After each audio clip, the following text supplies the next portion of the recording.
Para ver como foi a vitória do Goiás 3-1 sobre o Londrina. Acompanhe. No Estádio do Café, o Goiás enfrentou o Londrina para tentar sair da zona de rebaixamento, mas viu o adversário assustar primeiro com o Germano.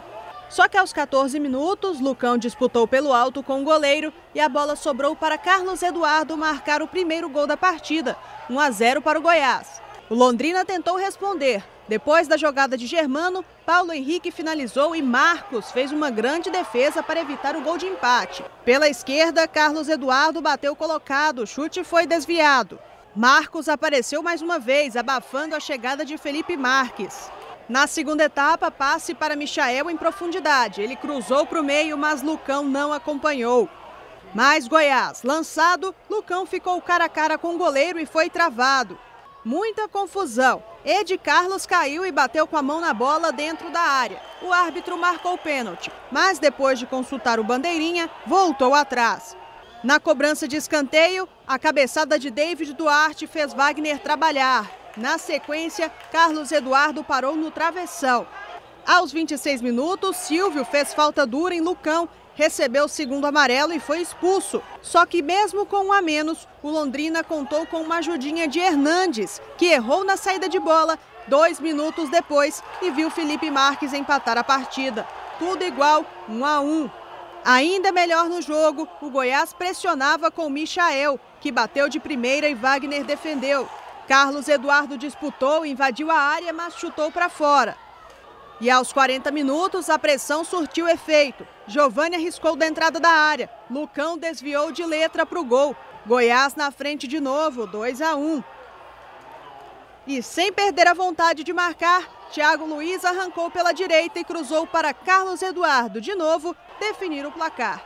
Fim de jogo, Goiás, fora da zona de rebaixamento 3, Londrina 1. Ainda hoje mostraremos a chegada do Goiás no início da tarde aqui no aeroporto de Santa Genoveva. Que vitória, hein, Humberto? Para dar uma moral em busca da recuperação plena, porque ela ainda não aconteceu. Não, e é por isso que é preciso ter cautela, pé no chão, na hora de analisar a situação do Goiás. A vitória foi muito boa, o Goiás não foi ameaçado, né, esse resultado, a vitória, porque saiu na frente. Não foi ameaçado durante a partida, não. O Goiás teve o domínio do jogo, criou várias situações, não tão claras como no jogo do Paysandu, mas foram situações interessantes. Giovani muito bem encaixado como segundo volante, e eu estava observando aí nos melhores momentos, vários lances do Goiás com chance de gol, com passes em profundidade e com qualidade do Giovani, principalmente para o Michael. Então ele atuando nessa função à frente ali do Gilberto, ele está tendo liberdade para poder alimentar os atacantes. Então, aos poucos, o Ney Franco vem dando um padrão tático para essa equipe, algo que a gente cobrava há muito tempo, porque o Goiás era um time desorganizado.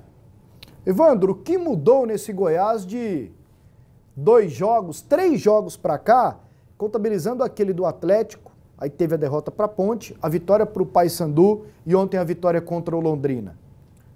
Pasqueto, que tal se a gente acreditar um pouco também dessas vitórias do Goiás, a chegada do novo diretor lá do time, José Carlos Brunoro, quem sabe a conversa dele foi melhor assimilada pelos jogadores, a confiança que ele deve ter passado com a experiência que ele tem para esse grupo, porque se o Goiás estivesse perdendo, todo mundo estaria falando, não adiantou nada, contrataram um cara lá que não joga, que não marca gol, mas o cara é cabeça. O Brunoro é um homem muito experiente e ele pode ter contribuído para isso também.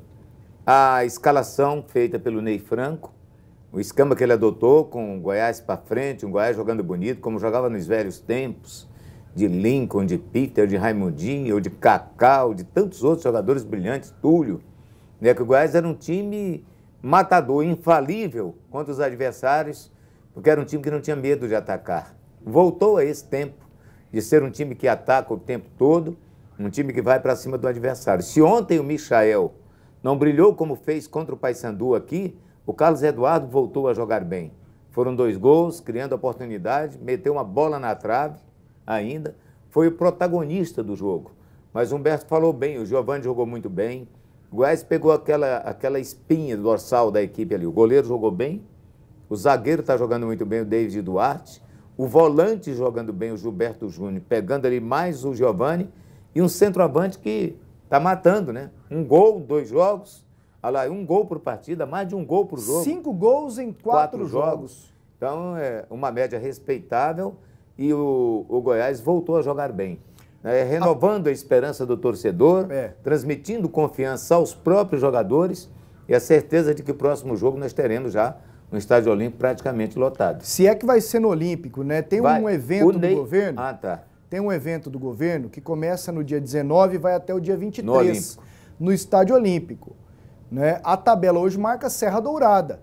Então, não sei se será no Olímpico. Talvez o Ney não soubesse disso, porque ontem após o jogo ele falou, não, eu quero o Olímpico. Agora é o seguinte, e são 2 chances ótimas para o Goiás, o Juventude e o CRB em casa, aí você engata 4 vitórias seguidas, você se reposiciona no campeonato, você muda totalmente o patamar. Agora uma outra pergunta que eu acho que vai martelar até as vésperas desse jogo com o Juventude. Marcos ou Marcelo Rangel? Eu gosto muito do Marcelo Rangel, mas essa história de goleiro, ela é muito complicada, né? O Marcos ontem foi um goleiro que contou com a sorte quando precisa, numa bola que ia entrar, bateu no corpo dele, mas, assim, com toda sinceridade, ainda vejo o Marcelo Rangel como titular do Goiás. E aí, Humberto? É difícil definir, porque o Marcelo Rangel é um grande goleiro, e assim como o Carlos Eduardo, assim como o Léo Senna, provavelmente, mais para frente, esses jogadores, na fase boa, eles podem voltar a render. Então, o Carlos Eduardo ontem voltou a render, e o Marcelo Rangel, que foi muito criticado no momento ruim, pode também voltar a render. Agora, por que é difícil? E aí, para mim, tanto faz o que o treinador escolher. Porque o Marcos, mesmo colaborando com o gol do Paysandu, né, a bola passou debaixo do corpo dele, ontem provou, né, que está entrando no ritmo do time, que está pegando o ritmo do jogo. E as vitórias do time foram com ele no gol, né? Isso pesa também, né? Pegando o ritmo de jogo, e goleiro precisa ter ritmo de jogo, e mostrando que é um bom goleiro. Então, para mim, tanto faz o que o Ney fizer aí no gol. Outro detalhe, que eu sempre falei que o Goiás tem um bom elenco, e outro jogador que pode se recuperar é o Thiago Luiz. E eu vi ali que no 3º gol ele arrancou pela direita e deu o passe. Tinha acabado de entrar. Isso, tinha acabado de entrar lá nos minutos finais. Então, quando o Goiás precisa do banco, ou precisou nesses 2 últimos jogos, deu uma garantia para o time.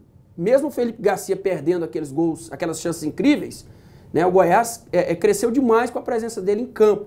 Não perdeu o ritmo ofensivo com o Felipe Garcia no lugar do Michael. E ontem não perdeu o ritmo ofensivo com a entrada do Thiago Luiz. Tudo bem que o Londrina estava com 1 a menos. Mas eu vejo que os jogadores que também fazem parte do banco de reservas podem colaborar com essa melhora do time. Assim, para concluir sobre esse jogo do Goiás, ontem, mais uma vez, o time do Goiás merecia golear, assim, uma diferença maior de gols.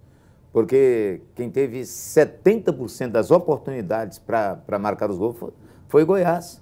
Bola na trave, mais uma vez, né? E o time do Goiás obrigou o goleiro a praticar grandes defesas na etapa complementar, embora, no meu ponto de vista, tenha falhado no primeiro gol do Goiás, mas, assim, acima dos resultados, o que dá essa expectativa para o torcedor do